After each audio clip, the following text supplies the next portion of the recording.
Let's be brutally honest right now. That's a big question. I'm looking for someone who doesn't want to go to base camp, but they want to go to the very top. Whether it's here, India, New York. Civilization was born at happy hour. That's what wins. That's what stands out. That's what people are interested in. That's what I want to know. The Hospopreneurs Podcast with James Henderson.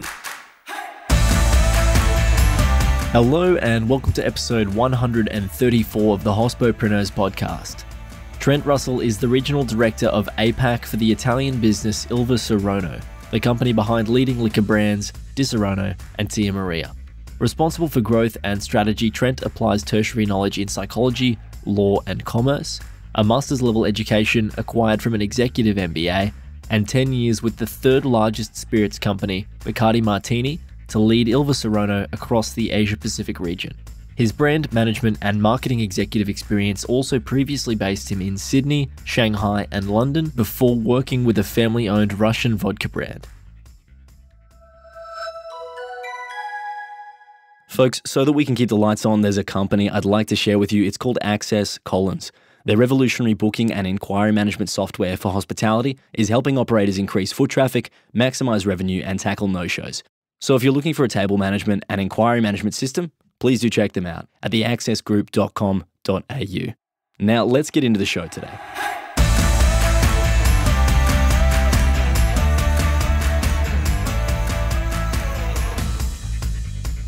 Hello and welcome to the show, Trent. Thanks, James. Thanks for having me. Anytime, Trent. It's an absolute pleasure to have you on the program representing Illva Saronno. Obviously, your work there is across a number of countries in the role that you're in now, but you've come a long way to do that. And with a background, had a bit of a laugh that it was a little while ago that you did psychology, but you've come a long way to do what you do now. I like to start the interview with a crazy hospitality story or exceptional experience. What have you brought to the show today? Yeah, thanks, James, and thanks again for having me. Look, I suppose the experience which comes to mind for me, and I'm not quite sure whether I add all the details for your listeners, but I was living in China at the time, and this is a very memorable experience which I had. I was traveling down to a little town called Lijiang, which is down in the Yunnan province, which for your listeners is down next to the Myanmar border. And I was traveling down there. We were doing some research down there for potentially sponsoring a music festival down in that particular area. And I recall being down there for a couple of days, and it was a beautiful area. And anyway, as part of the expedition, we needed to exchange gifts with the local mayor. That was a type of customary thing that you do in those types of markets. And so we had a flight, I believe, that was leaving out of Lijiang at, let's say, it was about 2:00. We were meeting for exchanging of gifts at about 12. We ended up that the mayor of the town asked us to stay for lunch, which we didn't really have time for. Anyway, we accepted because that was the thing to do. We exchanged the gifts. And what proceeded over the next probably 2 hours, James, was a copious amount of local liquor with customary dances and what felt like every single person within the little town coming in to give their graces and to have a drink with these visitors. It got to, I think, at about 1:30. 2:00, our flight was leaving. We'd resigned ourselves to the fact that we were going to miss our flight. But the mayor had assured us that everything was going to be okay. We hopped on a bus at about 2. We went straight to the airport, bypassed customs, straight to the tarmac, and she had arranged for this plane to be waiting for us. And we hopped on this plane, really a little bit more intoxicated than we wanted to be. Here's a full plane of tourists and of customers waiting to fly out of Lijiang. And that's the power of, back in those days, some of these mayors in these local areas down in China. It was just an extraordinary experience that we had. Wow. And then like clockwork waiting for you to get out of the city. So what an interesting story there. There's something in particular there that I think could be of value to listeners too. How do you decide what sort of customary gifts you give in circumstances like that? Yeah, we certainly got advice from a lot of our local counterparts. And so we're lucky during my time there that we had a lot of support that could allow us to traverse the customs and the cultures and the cultural norms that you needed to do to make sure that we were appropriate in the types of things that we were doing. I think in those types of markets, making sure you're within that zone of what are the traditional customs is important. Do you remember what the gift was at that time? It was a bottle of high-end whiskey that was exchanged. And it was something that needed to have sufficient status, sufficient credibility and international renown to be an indicator of the type of relationship that we were building. Very good. Very good. As you know, the question that I like to ask after a crazy hospitality story is a lot more abstract. It's broad, it's macro, why you do what you do, to understand what's really driving guests to do what it is that they do. I've pondered this question a little bit since we had our original chat. I think there are two things for me that I really love about what I do that drives me. And one is very specific to the industry which I'm in, and one is more generic to business. So the generic one, personally, I like to see in business patterns. I like the identification of an issue or an opportunity. I like delving into how you uncover that, how you really get to the nut of the problem or the key of the opportunity. And then I like to devise strategies and solutions. And so I like that pitter-patter of cause and effect. And the more direct influence I can have over that, the more direct I can see that relationship that resonates with me. And so that's what I like within business. Specific to the alcohol industry and where I've built the majority of my career, I find the liquor industry and particularly the spirit brands just fascinating. They have both the functional, intricate details of their distillery processes and the ingredients and the production process, which is very unique. So they have these real functional elements of them, but then they're still very emotive. There are not many brands out there where consumers will tattoo themselves with that particular brand. And that's the really powerful emotional connection that these brands are able to create. So they've got the combination of these sort of emotional elements that you can play with, as well as being really quite functional in terms of taste and ingredients and all that sort of stuff. I'm totally with you on that about anything related to the food and beverage supply chain, the hospitality supply chain. You mentioned there around, you said the pitter-patter of these things. What do you mean by that? And what really sits behind that and solving those problems? What's really driving you then to want to solve those sorts of problems? Look, I suppose the driver is wanting to achieve and to succeed. And the measure of that, we can put all sorts of business measures over that, whether they be financial or whether they be growth targets, all that sort of stuff. But I suppose probably more internally, there's a satisfaction with, identifying a problem and finding a solution and then implementing a solution and seeing it work.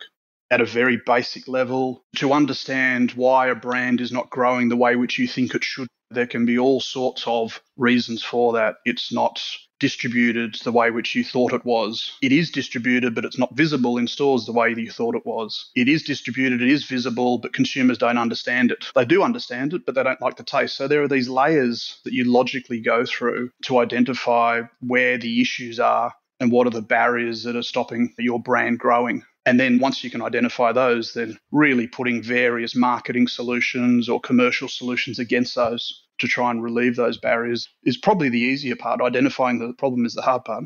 How do you do that? And how do you go about trying to identify and then properly articulate the problem? Well, a fair amount of analytics, to be honest. So there's a reliance on combination of data analysis, intuition, and I suppose hypothesis of what we see in the market or what we hear back from the market. But those are probably the two key things that you would do. Being out and being visible in the market gives you a feel for where you would target your initial assessment. So if I'm out in a marketplace and I don't see my brand visible in the types of accounts that I think I would be, then my immediate reaction is that we have a distribution problem. And then I try and validate that distribution problem, sometimes just through conversations and qualitative with distributors and with wholesalers. Other times, if we have market data that allows us to analyse the market, then we get into the data to see what the numbers tell us. You must have teams doing those sorts of things together and with you and for you there. Do you outsource a lot of that, or do you have it in-house, or what does that sort of look like and the process look like? Yeah, the way which we're structured is, so there's really only me, certainly in Oceania part of the world, and then I have a guy who reports to me up in Shanghai who looks after North Asia, and I have a gentleman in Japan that looks after Japan. And so for the Illva Saronno structure, we're pretty small and we're pretty lean because we use distributors in each of our markets. And so within the distributor teams, there are marketing teams and there are analytical teams and there's access to data. And so we lean on them, their insights, their information, their analytical capability to try and determine what's happening in their market on our brand. And then we devise strategies with them to rectify that. Fantastic. Trent, tell me a little bit more then about your role, what it is that you do. For listeners who aren't familiar with the structure of Illva Saronno, tell us more about your role within the company and what that actually looks like day to day.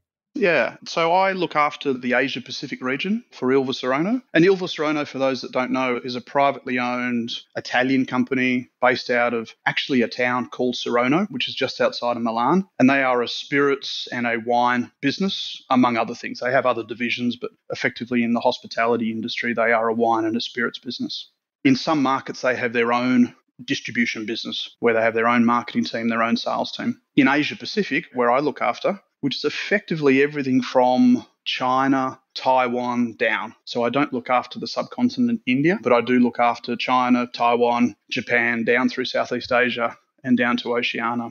And we have within this part of the world, we have distributor relationships. So we work with distributor partners in each of those markets. I look after most of those relationships. I look after the strategy of those relationships. And then we become the conduit, if you like, between our global marketing team and our global strategies and the implementation of them in the markets. So on a day-to-day basis, I'm working very closely with a marketing manager or a marketing director or a sales director within each of those distributors that I look after.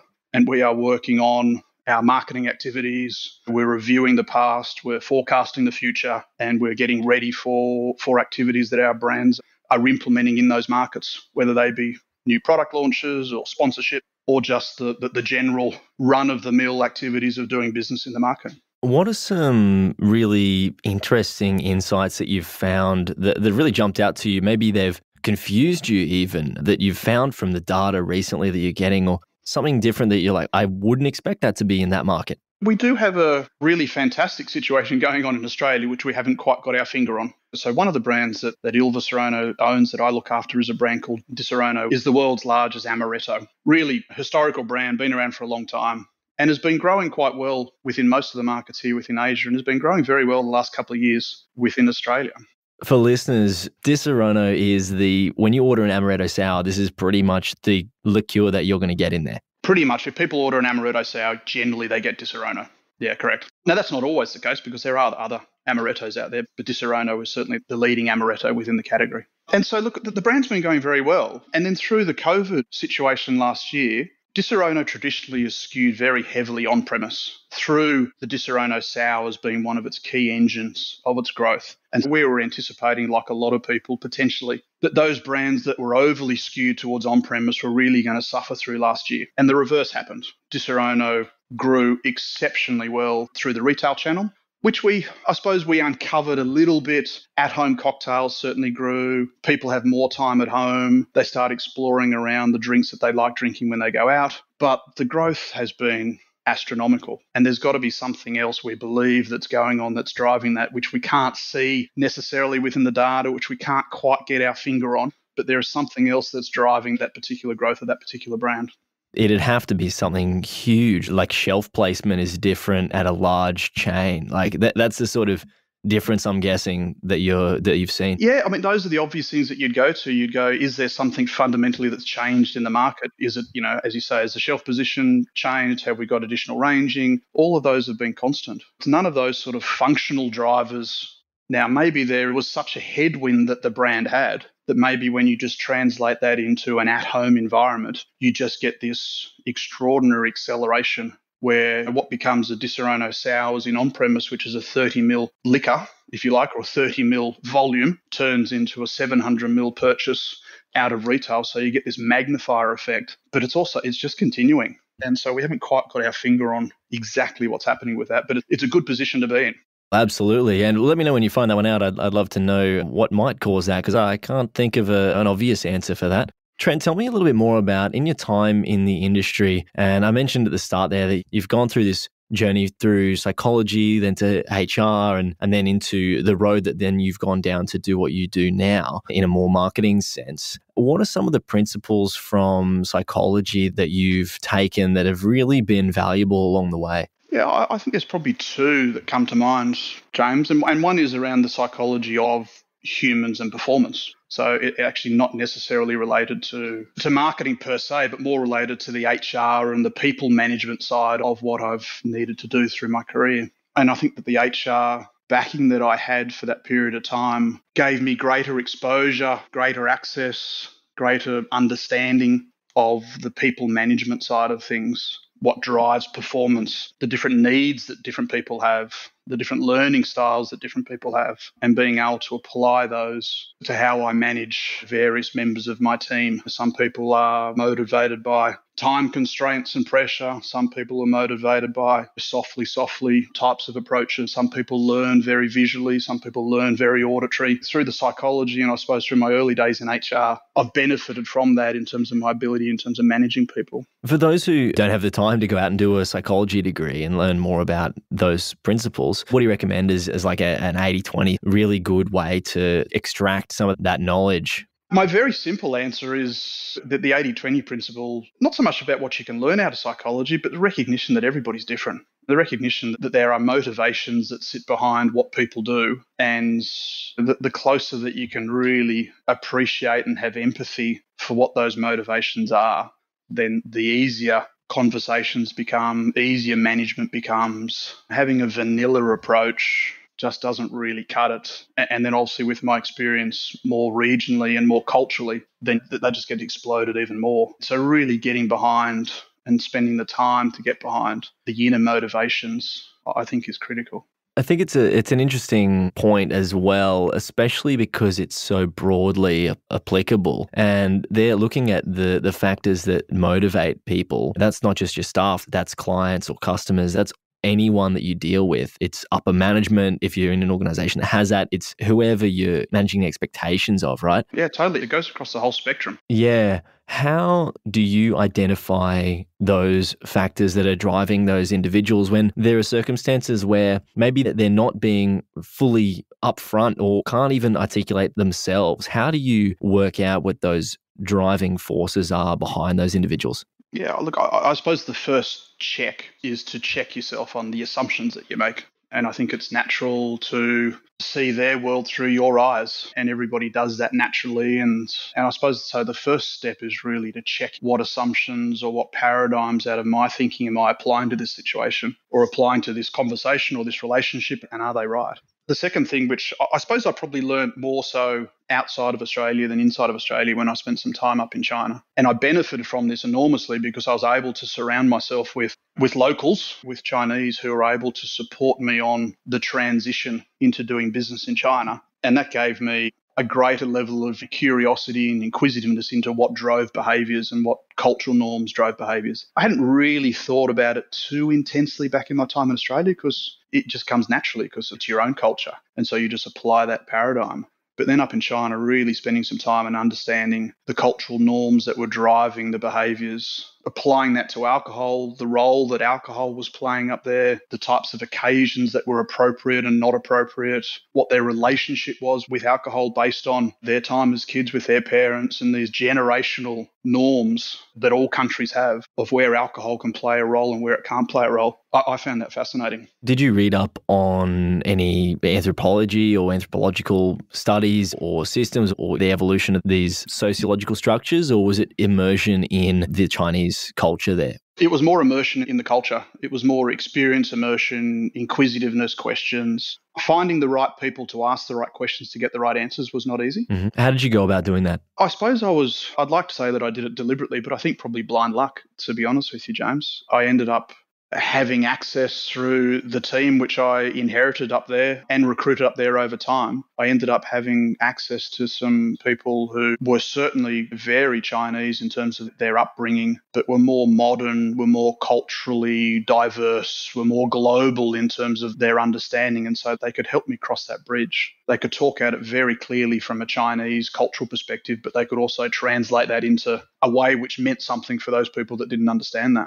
Trent, from that exploration that you did in that culture, what are some takeaways or principles that you now carry with you? Yeah, I think one of the key takeaways which I had there, and a real aha moment, which I hadn't really thought through that much before I went there. Within my industry, looking at the occasions and the motivations behind the occasions of where our brands or our alcohol brands can play a role. Within the Australian culture, there is almost not an occasion, a moment where a drink, a beer, a glass of champagne, an alcoholic drink has a role to play. Whether it's I catch up with friends on a Friday afternoon, I watch a game of football, I celebrate a birthday, I celebrate a christening. I mean, anything from formal to formal at almost any occasion in this country, alcohol plays a role. And that probably lends itself to a whole different debate and a whole different podcast, James. But from a theoretical and an industry point of view, it's really quite interesting because then you apply that to a market like China. And it was really where I had the aha moment there, is that the numbers of occasions there are extraordinarily narrow. They don't celebrate, and alcohol doesn't play a role when they watch sports on a Friday afternoon. They don't go for drinks after work. They don't catch up with a friend for a beer. They catch up for a coffee or a tea. So, it doesn't pervade their social norms to the same degree. It has a very narrow role, a very defined role. Now, from a marketing point of view, it actually makes things really quite interesting because you can be quite narrow and focused with where you need to play. And then you apply that to other markets, and then I really start to try and look analytically at where are the occasions, what are the occasions, what motivates the choices in those occasions, what drives that occasion, and how can I play a role within those occasions. Very good. Trent, what are you learning about now? What is it that you're exploring at the moment? As an organisation, we are looking at innovation, clearly innovation off core brands, as well as innovation off new offerings. So what does that mean? What does that really look like? So innovation for us off core, we have just launched an extension of Disaronno called Disaronno Velvet, which is a cream liqueur with the distinguishable, identifiable, unique taste of Disaronno within it. So it's a beautiful luxury cream liqueur. And so we're looking at what role does an innovation play? Does it broaden the shoulders of a brand? Does it attract the same consumers that just love Disaronno, and this gives them a new occasion to use the brand or a new moment to enjoy the brand? Or does this recruit new users into the brand? Does this bring in a cream liqueur lover that maybe has not been exposed to the Disaronno brand? And does this provide them with the entry into the brand? So strategically thinking about the role of these innovations is really important to understand what role they're going to have and then what marketing strategy you put behind those. And for a company like Illva Saronno, what's the sort of process involved to roll out those sorts of innovations and even to develop those ideas initially? Yeah, often they come from, where they should come from, is the same as what I was talking about at the very beginning, is they come from either identification of a problem or identification of an opportunity. I might have a problem with a brand that while I'm growing, as an organisation, maybe the brand is under financial pressure. I'm investing heavily behind it. The margins for it are quite small. And so I might have a problem, which is a financial problem for a brand. And innovation could be a solution for that. So how do I put to the marketplace something that premiumizes either the perception of my existing brand, which allows me to rise price, or puts a new offering, a premium extension, an elevated product into the marketplace, which has different product attributes and different emotional attributes that consumers are willing to trade up for and spend more money on. And so the combination of those two could be a solution to a low value margin type of problem. There are other ways to obviously try and address that same type of issue, but innovation could well be one of those. Innovation also, as I said, it broadens the shoulders of a brand. If you're not able to build your consumer base, if you're not actively recruiting new users into your brand, then while you might do the same volume today, you will do less volume tomorrow and less volume the day after that, unless you bring new users into your brand. And so innovation can play a role like that where it attracts new users to your product. You mentioned that there are other ways to do those things. What are they? Give us some examples of what you might look at to solve it without innovation then. Yeah, so we might look at communication and advertising play a role. Things which build equity, things which build value into what consumers see as a brand. In some markets, and it's a relatively common technique up in some of the Asian markets, celebrity endorsements build value into a brand. They heighten a consumer's perception of what that brand is, what that lifestyle of that brand represents, and that creates an opportunity to have a different price positioning or to raise price or to create more value out of what you are providing to market. Sponsorships, really inviting your consumers into your brand world, and the best way to do that is through experiential type of sponsorships and activations where you can really allow consumers to understand all components of what your brand and experience what that brand is about and have a memorable experience that they can take. So those are some of the other sponsorships and advertising and other marketing types of activities that all might be aimed at a particular problem. You mentioned before that data drives a lot of your decisions. What about on the creative end? How do you play with those ideas? Or how does, maybe not just yourself, but how does the brand or the business, or if you can focus on yourself, I'd love to hear more on that, but the steps that you take to work through those creative problems? I see creativity as a process. We engage various, far more creative people than I to develop up for us creative solutions within guardrails that need to be managed by the brand team. And I suppose I play a role in managing the guardrails and less so in trying to be a creative solver, because there are more creative people than I.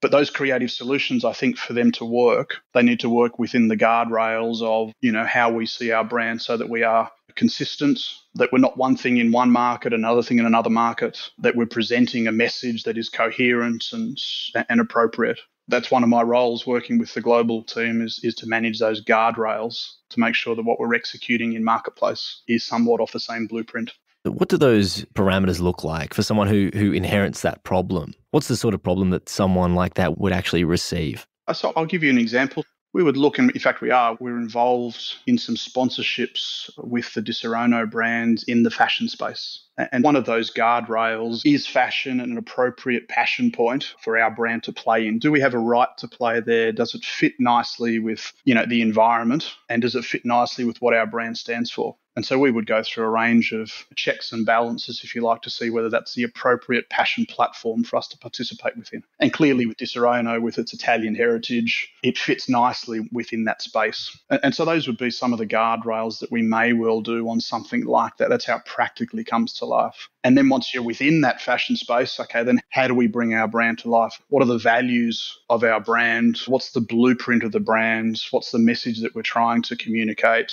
What do we think is going to be relevant and appropriate for the audience that we're talking to? That becomes the pitter-patter of the creative process. What sort of brands do you look to for inspiration or models for growth in the brands that you're developing? I find inspiration in the brands that are able to move from first stage embryonic innovation. And I have all respect for those people that are able to get to that first stage. But getting to that first stage, I think, is challenge number one. Challenge number two, which is where I give a huge amount of respect, is moving beyond to actually commercialize something to be significant. And I think that brands that are able to move from, let's call it crafty, hobbyist, tribal, local types of new brands, and there are a lot of those at the moment given the whole craft movement. But those that are able to move and get their head above the precipice to the next level to really become commercially successful, broader within their appeal, and move beyond their natural social group of influence, I find huge respect within those. Four Pillars is a pretty good example of that within recent times. And there are a lot of gins out there that you would argue are in stage one of getting a little bit of traction and building a bit of a local following. But being able to move from that, I think, to something which is more national or international, I think is a really aspirational type of step that they take, an inspirational area. Thanks for that, Trent. What's your biggest challenge right now? So where are you experiencing friction in your work? Yeah, the biggest challenge which I'm facing at the moment is uncertainty and the byproduct of uncertainty. I think as we've come out through, or certainly in this part of the world, we've come out through COVID and things are starting to get back to normality in terms of trading, but there will be a time lag, I think, on uncertainty, on actually what the future will look like. Now, what that means is practically it means that decision-making just becomes harder. Commitments become harder to obtain. Access to people who are the decision makers gets a little bit harder. People take a wait-and-see approach. We're on the starting blocks of wanting to bring various innovations to marketplace. And within some markets, distributors are just not in the headspace of wanting to take new brands because, quite rightly, they are uncertain about exactly what's happening for their core business and they want to maintain focus within that area. So there's a watch and see attitude in some markets. That's a challenge. I understand it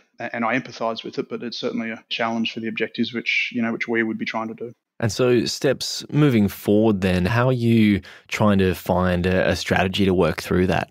Yeah, it's a tough one to work through because uncertainty is something that is arguably an emotion, an attitude and an emotion. Some people are naturally more cautious and some people are more aggressive in their attitudes and then overlay that with cultural norms and it's a tough one to navigate. I think the best way to navigate it to some degree is to be patient and probably to be empathetic with the expectations that we have, and to find the approach, not the middle ground, but to find the approach, the mutually beneficial approach for each of our relationships with our distributors in those markets that works for them. It would be wrong for us to be just bullheadish in terms of our approach and wanting to push things through regardless of the uncertainty, feelings and emotions that our distributors may well have. So we just need to work with them and be patient and be empathetic and find mutually beneficial solutions that we can work with. Thanks, Trent. I just have one last question for you on the show today. Who would you like to hear on the show? Oh, that's a good question. Yeah, I've listened to quite a few of your other podcasts and I really enjoyed listening to, was it Paul from Proof & Co? Yeah, Paul Gaby. He was very good. Yeah, I really enjoyed that. Well, thank you very much. Look, I would love to hear from the GMs of some of the distributors. Ian Atherton from Spirits Platform, or Mungo Gilchrist, or Colin Rochester from William Grant's. Some of those guys, to hear from them about how they're managing through this period of time, how they're building their relationships and their brands during this period of uncertainty, and how they're adjusting their businesses accordingly. Fantastic. Look, thank you very much for joining me on the program today, Trent. It's been a pleasure having you on, an insightful conversation, and good luck moving forward, working through the uncertainty that you're dealing with at the moment. Thank you very much, James. It's my pleasure. It's really great to talk to you. This program is hosted by James Henderson, with technical production by Jake Ulva. Voiceovers were by Angus Brennan and Shim Phelan. Thanks to our distribution team, and a special thanks to you for tuning in every week. This program was produced by H Media. We'll see you soon.